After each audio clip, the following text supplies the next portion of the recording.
Hey, and welcome to Matt and Jess TV. I am Matt Roast. And I'm Jessica Bun Bun. Welcome to our Dexter Resurrection Season 1, Episode 10 reaction and review. This is the finale, guys.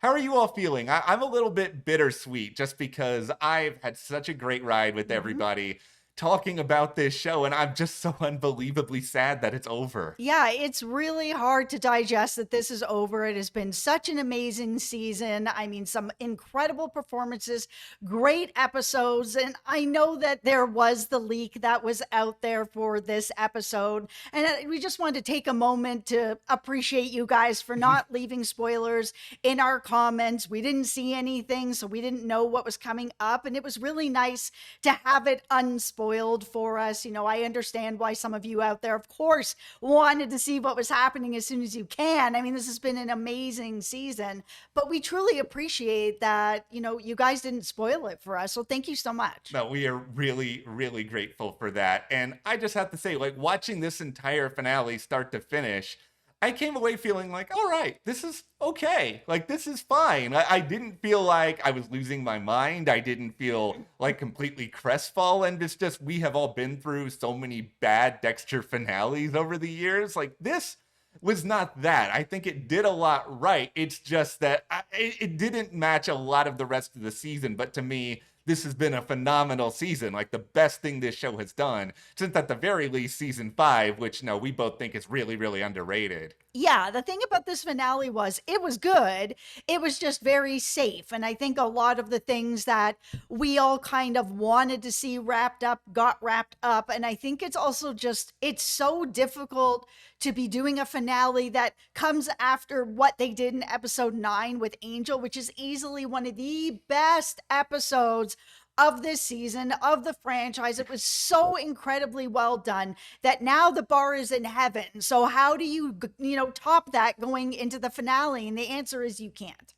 That's the reality of the situation. I am with you. Episode 9 is phenomenal. Episode 4 is phenomenal. Yes. Those two episodes are two of my favorite Dexter episodes of all time. And to me, this felt a lot like a Game of Thrones season where episode 9 is really the one that you're left screaming at the television. We all had that with the Red Wedding. And then you get to the other side of that where there's some good stuff, but it feels like it pales in comparison to what you saw before. Yeah, this was the cleanup episode of everything that happened in episode 9 to get to where, Prater is now gone. He's off the series. He is in the bottom of the water as, we're getting back into Dexter of old. And they wrap things up really well. That should they have not come back for another season, but they are, the writer's room is open, they're already working on season 2, this would have been a satisfying end. Yeah, and so we have so much to get into here. There are some issues, and we'll get a little bit into that, but before we do,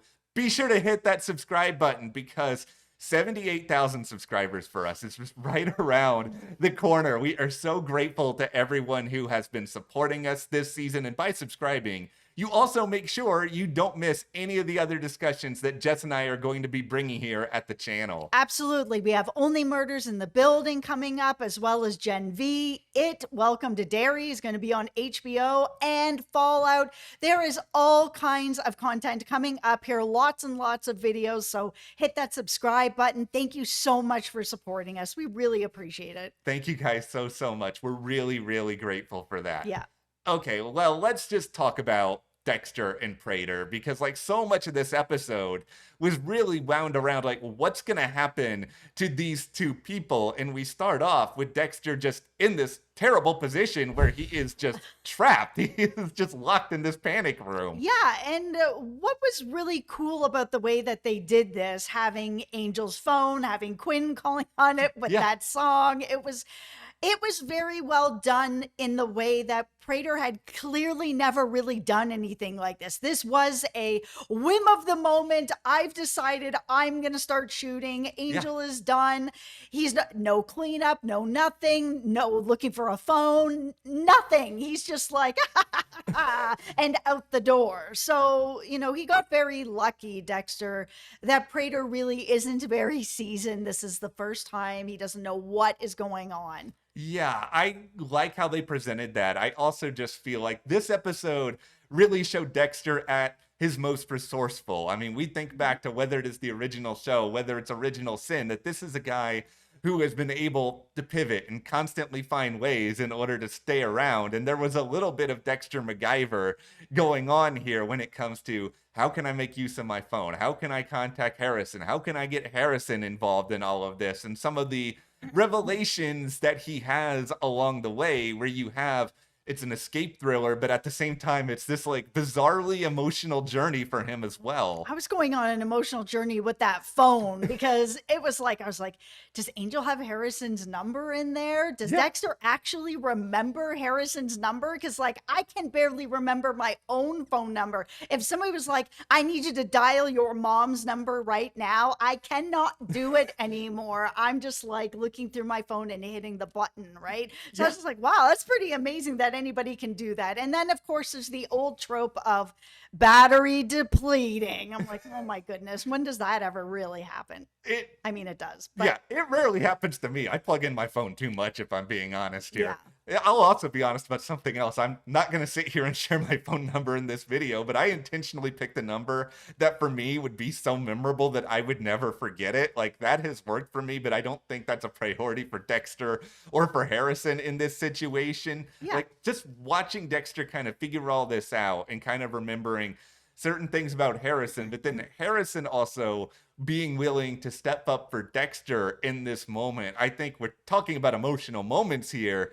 Like, this is an illumination for Dexter of how far him and his son have come from, oh, I'm going to kill you in the middle of this freezing wilderness, to, oh, I'm actually going to put myself on the line here to help you. Absolutely. It was definitely, this whole episode was father and son moments of, we're in crisis. How do we come together as family? And while, Dexter is still his dad and is like, okay, I want to make sure that you're okay and that nothing actually happens to you. And he does do that where, after he has saved him, he's like, okay, I need you to leave, and I need you to leave right now, and I need you to be safe. You can't be here, sort of thing. But when it came to crisis, it was like, okay, us together as a family. I know Harry was, of course, being like, oh, I thought you were protecting your son. You're supposed to be here for your son, whatever, whatever. I was just like, yeah, but this is what family does for each other. You will put yourself in danger to be able to help somebody else in the family. Man,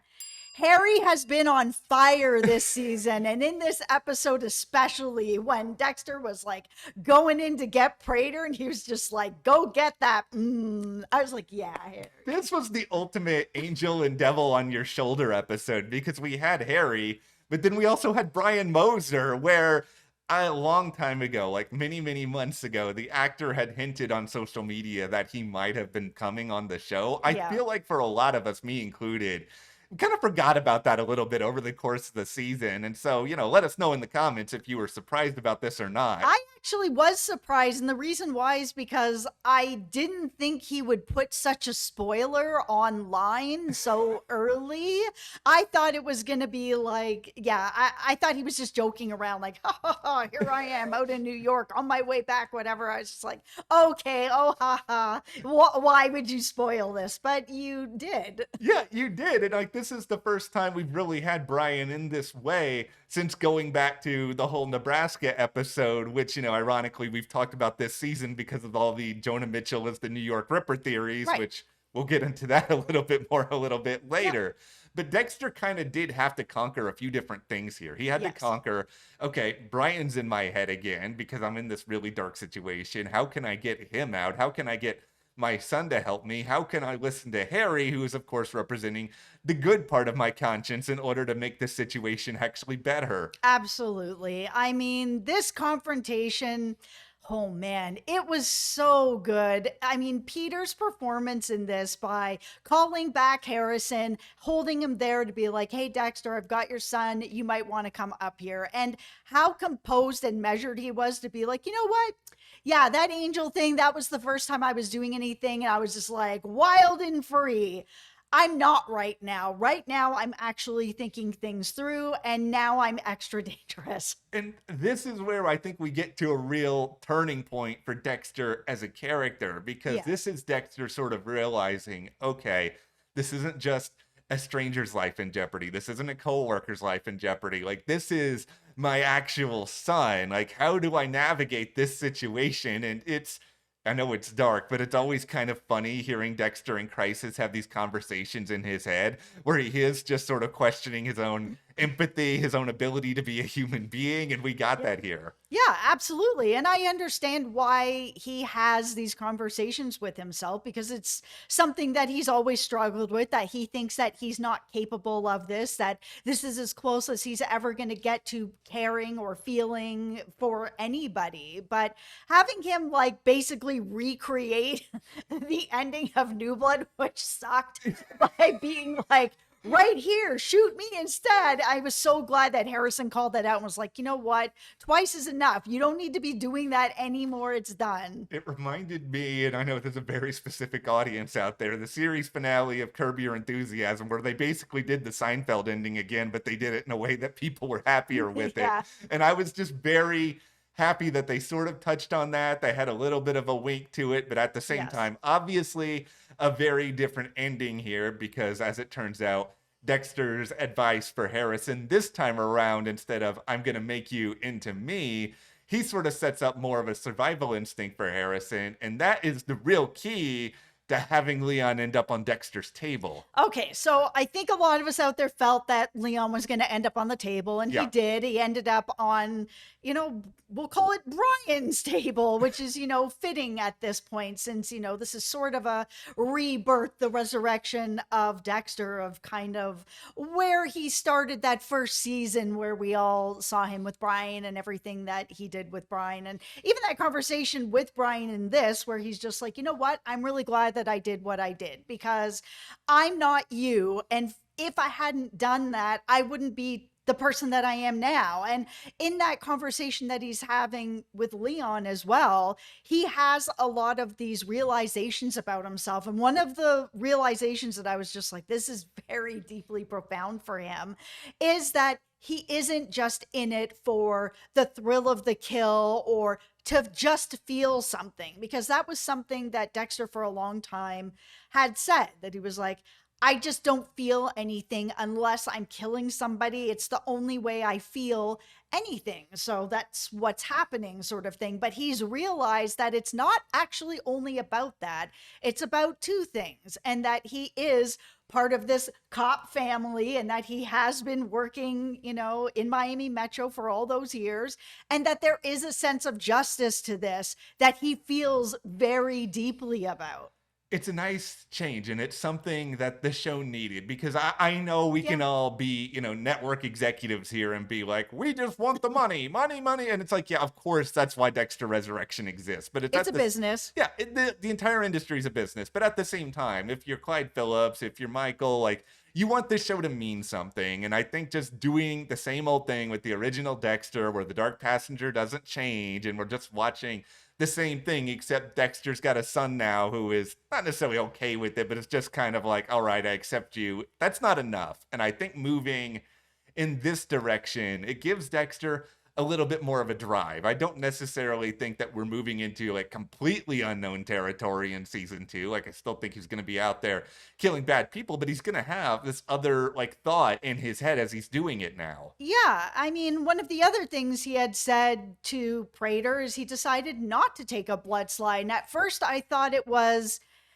he's such a fanboy. Oh, it's the Bay Harbor Butcher. Oh, I'm going to be killed by the Bay Harbor Butcher. There's a little bit of that. Yeah, he's pleading for his life, but you could see there was a little bit of that as well. It was like, oh my God, I'm going to be immortalized, Yeah. in these blood slides. At first I thought that's why Dexter wasn't going to give him a blood slide, to be like, nope, you don't get that. You don't get anything. You get no memory.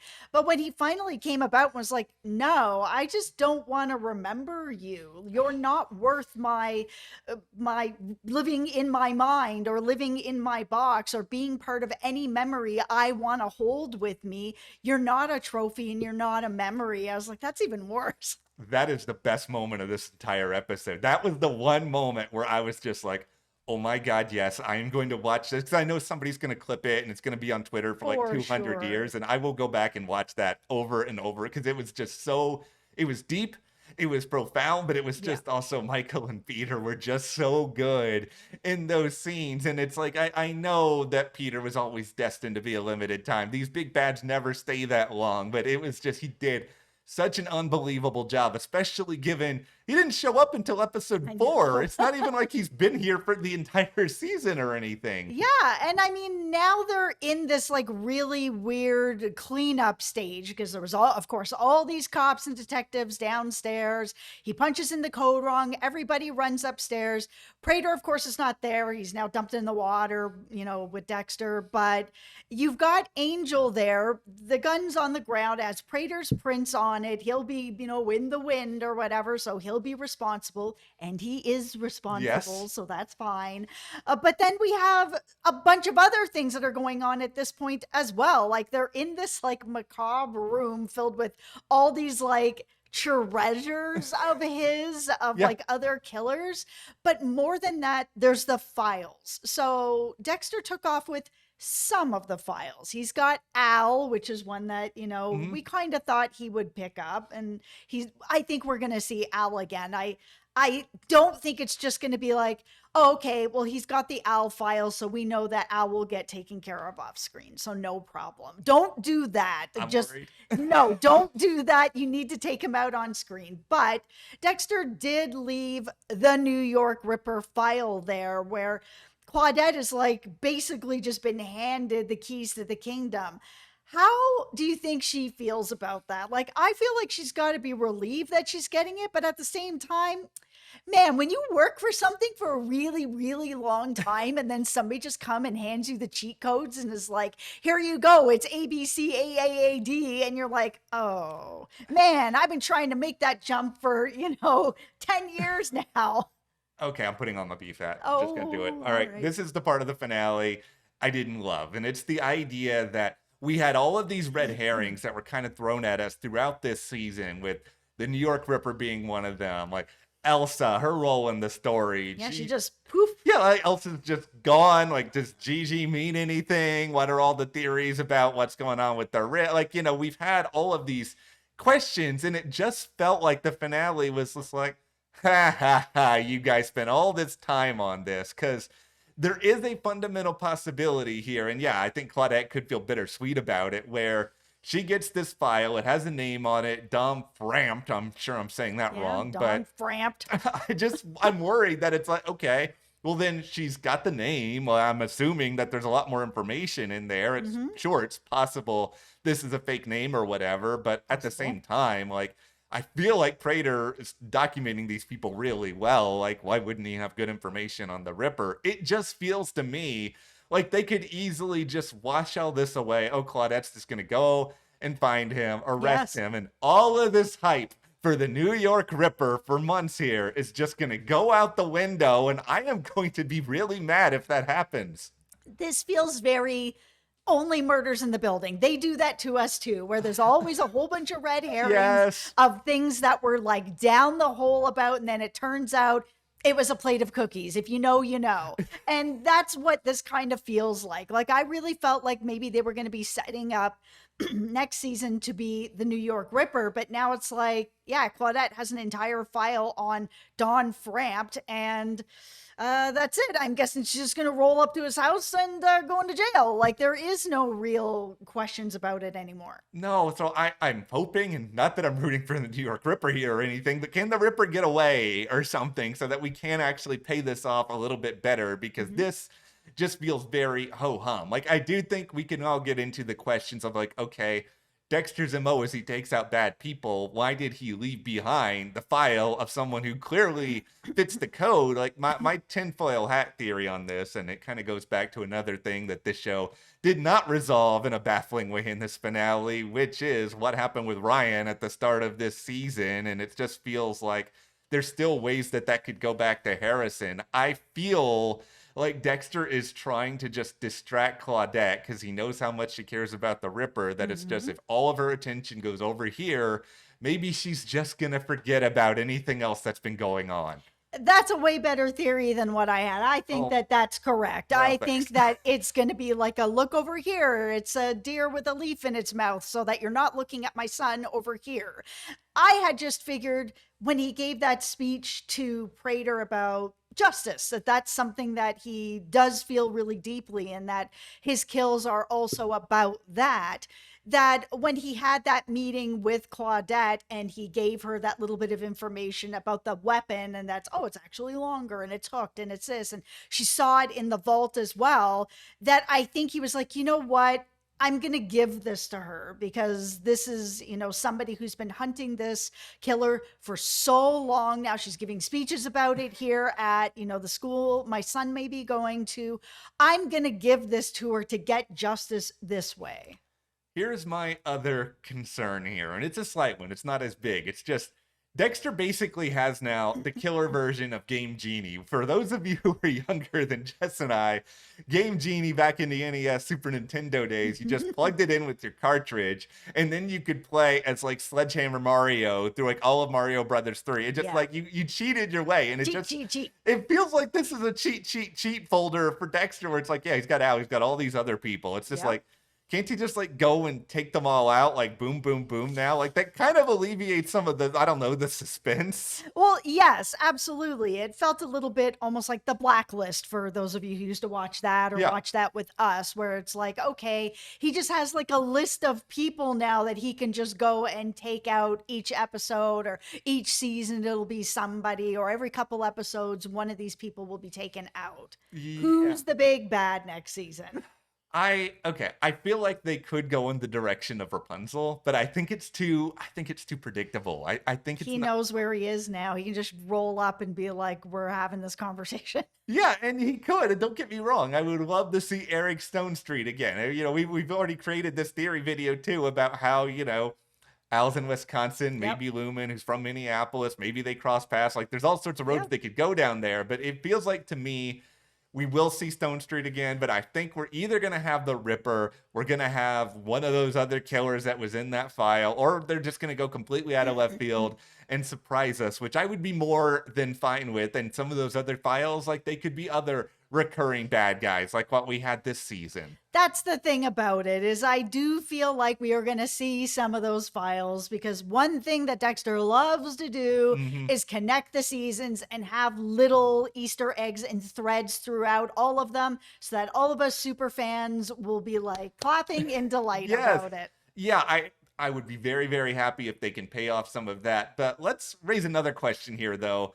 Have we seen the end of Charlie? Because Charlie in this finale did leave New York. She's got her mom. They're Yep. going to Amherst. It seems like, okay, we're going to find a way to start all over. I really felt like Uma Thurman was going to stick around. And it's just also now, if you're Dexter, I mean, she has technically killed people. And it's also, this is She someone. killed other killers. She did. And it's also, there's not a lot of surviving people out there that know the truth about Dexter and who he really is. It's like, can he count on her to keep that secret safe? And is it just the case of, I don't know, mutually assured destruction here, where it's like, okay, if you say something about me, I'm just going to say all these things about you. Absolutely, that's what it is. I think that he'll probably just keep those pictures, and if she ever shows up to do anything, he'll just do something with it. I think that's it. I don't think we're seeing Charlie again. I will understand if we don't see her again. I don't know why. I think it's just I like Uma Thurman. I was Yeah. hoping she was going to be around for another season. But let's touch now on something you mentioned at the start of this video, and that is that voicemail that was left by Quinn Oh my to goodness.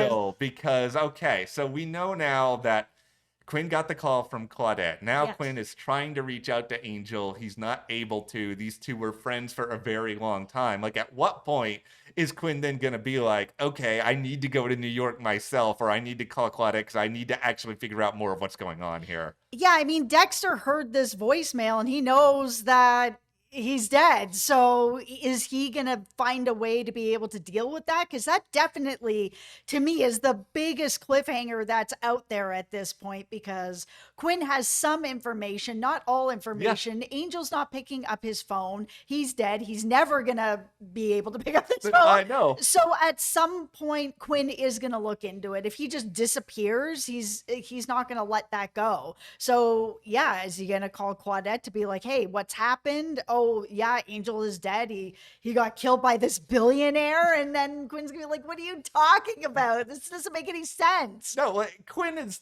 We know he has a little bit of a checkered past here. Like, we can be Of honest about course. that. But at the same time, Quinn, I think he does care about justice, but he also cared about Angel. Like, this is his Yes. friend. It was his friend for decades. Yep. Like, he's not going to just be able to sit by hearing what he does about Angel's death. And then also, there's other people to think about here as well. There's Masuka, there's Jamie Batista, there's all these other people that have fluttered around through the world of Dexter. So I do think Quinn, it may not be right away. Like, it might take some time to get going. I do think he's going to try to find a way to figure out some answers here. I just don't think it's going to play out the same way that it did with Angel, because otherwise they're just doing the same thing. They have done the same thing in so many seasons. We've talked a little bit about this. Of, there's 3 Miami Metro captains that are all dead, plus Stokes, plus Deb, plus Lundy. The list goes on and on and on of how much of Miami Metro is gone. If they're just rinsing and repeating again, and now Quinn is gone, now Masuka's gone, oh, the whole department's dead. It's just like, okay, great. That's where we're going with that. But I will say that another part of this that I really loved, and that they didn't just rush it in episode 9, was how Dexter really felt about losing Angel, and having that conversation in his head with Brian of how it feels to actually like lose him, and that, is this what it feels like to really care about somebody? Like, why is it hurting him the way that it is? There is admittedly a part of me that wanted David to come back and do like just a part of Dexter's head in this episode, but I think Too soon. it was too soon, and it was the right move, because I think me, as someone who loves Angel, I wanted to have sort of a happier send off to this character, but that's not the reality of this situation. Dexter's actions led to Angel dying. We have to feel, I think, the consequences of that. Yeah. Not seeing Angel is a way for that to play out here. And Dexter, yeah, he tries to be like, I don't have empathy, I turn off emotions. But even with Harrison, like, we know that's not entirely the case. He does feel something over this, and maybe that, I don't know if it's ever going to stop him from doing what he does. I don't think he can, but I think maybe it's going to stop. Okay, how do I handle this with my son? Like, how do I continue to change like certain parts of me? This death changed him. Yeah, It really, really did. It changed him in a very significant way that I think he didn't even expect. He has been friends and colleagues with Angel since he was 20 years old. This is decades long friendship, work relationship. This is easily one of the most important people that has been in his life. I think in general, when I'm looking at this finale right now, I think I can describe it as a series of band-aids where it's like, okay, Clyde and Scott, they put a band-aid on, the investigation into Harrison. Like, we've got something cooking here with Quinn. We don't know exactly what that's going to be. We've got something left dangling here when it comes to Al. They basically set out to give themselves as many different options as possible, almost as though, and I can't tinfoil hat a writer's room or anything, but they were sort of thinking, okay, let's just come up with as many different possible directions we want to go in as possible. And then we get in the room, we figure it out. And if there's something we just want to tie together easily at the start of next season, we can do that. Yeah. But I'm really glad that this season existed. I think it did so much well. I think we're set up now for a season 2 where Harrison might be going into law enforcement. We could see him on the inside. That could be another sort of band-aid for his problem. Claudette could still be out there. Like, I am so unbelievably excited, but also sad because it's probably a long ways away. Yeah, and are we gonna see Gigi again next season? I'm hoping not. Like, I thought that this is what this was gonna be, that this was sort of like, oh, we need some intimate scenes because this is, Showtime, and Dexter's always kind of had that, but Dexter doesn't have a love interest, so Yeah. we're gonna give Harrison a love interest because Why? Reasons? Did we need this? No, didn't kind of go anywhere. I just don't care. Harrison's story was so good before Gigi got into it, Yeah, and it was great in this episode as well, except for the Gigi stuff. yeah. And then we have all the Blessing stuff. And I feel like if Dexter's staying in New York,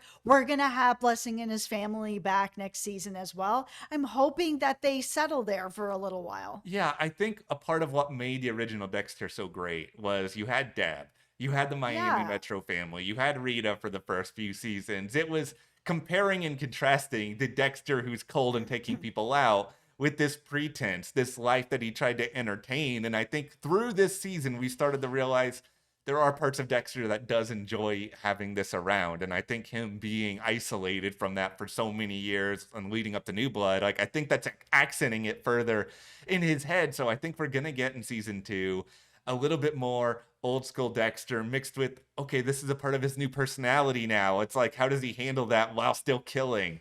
As I said, most of Miami Metro is dead. We need to start building his circle Yeah. of family or friends around him. I mean, Dexter is at its best when he does have people in his life that don't know what he's doing and think that he's someone else, and he's trying to balance that.